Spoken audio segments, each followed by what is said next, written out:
How are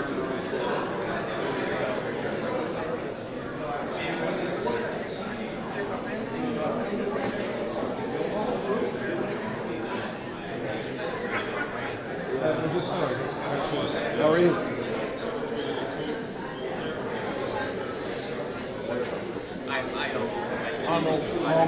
I'm pretty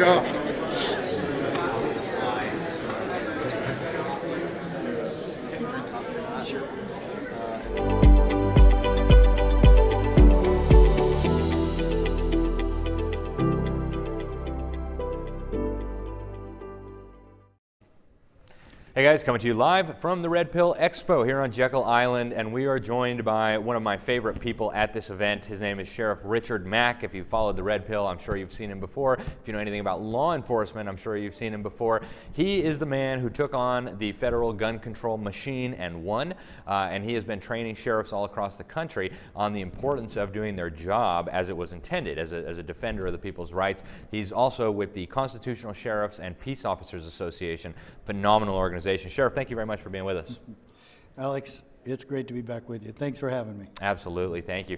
Sheriff, tell us a little bit about what you're up to now. I know you're working with sheriffs. We're in a very bizarre time in American history. You got governors behaving, as my governor says, little dictators who don't respect people's rights. What is the role of the sheriff during these types of times, during these weird situations, and what are you doing right now with sheriffs across the country? Well, even though these are unprecedented times in American history, the role of the sheriff remains the same. The sheriff is there to protect the people, defend the Constitution, and promote liberty. That's his job. And I've actually asked that question to all sheriffs in the country, the ones that will listen. I've asked, what is the sheriff's role? What is your role in the American Republic?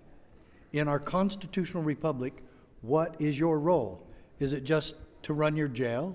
Is it just to enforce criminal code? Is it just to enforce the traffic code? Most sheriffs are tax collectors for the county. Is it just to collect taxes? Get rid of the drug problem? How well has that worked out for us? You know, the drug war is probably the biggest farce that law enforcement has ever participated with.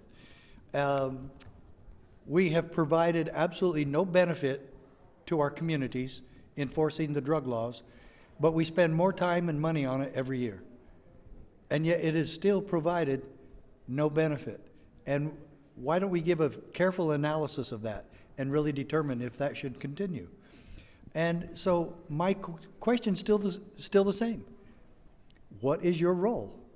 And I have the answer, and I want to share it with everybody, and then they tell me, don't tell me how to do my job. I don't want to tell you how to do your job. I want you to discover it for yourself. And I'm just a messenger with a little tiny message with maybe a couple of books.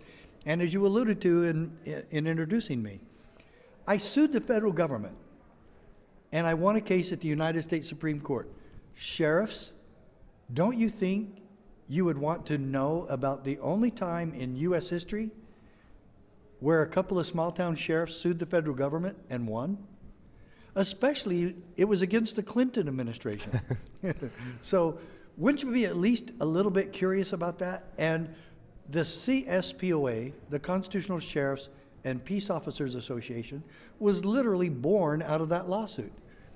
And so the lawsuit says, and written by Justice Scalia in a 5-4 split decision, boy, are we glad we got that fourth one, that fifth one, but it says in the decision, but the Constitution protects us from our own best intentions, end quote.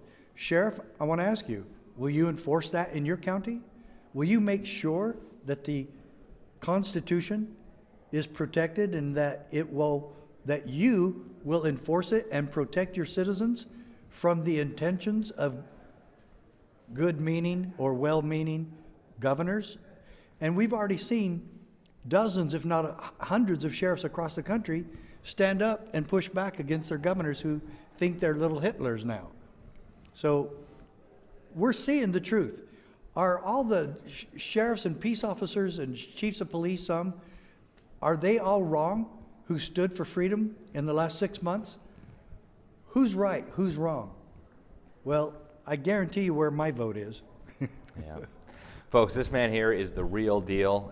You know, I've heard people on the radio say, you know, he is on the front lines of defending America's freedom, because really it's going to come down to our local law enforcement officials, our sheriffs, whether we're going to be slaves or we're going to be free. So his work is just so important. Sheriff, in the last 20 seconds we have left here, how can people learn more? How can people get involved? They can, I guess, join as a member of your organization. Tell them real quick, what's the website? How do they get there? How do they do that? And why should they? Well, everybody can become a member. You can become a member. Your help over here can become members. It's a real citizen organization because the sheriff only reports to you. And so all of that is available at cspoa.org, Constitutional Sheriffs and Peace Officers Association, cspoa.org. You need to get educated. You need to help your sheriff get educated, and we all need to be more educated. Amen. Well, Sheriff, thank you so much for what you do. Folks, thank you for watching. That was Sheriff Richard Mack with the Constitutional Sheriffs and Peace Officers Association. Get involved, guys. And if you weren't here at the Red Pill, make sure you get the videos later. You can watch his speech. Obviously, it was phenomenal as usual. Again, I'm Alex Newman. You're watching Red Pill Expo. We're live from Jekyll Island. I'm going to go give my talk here, and I'll be back with you guys in just a little bit. So thank you.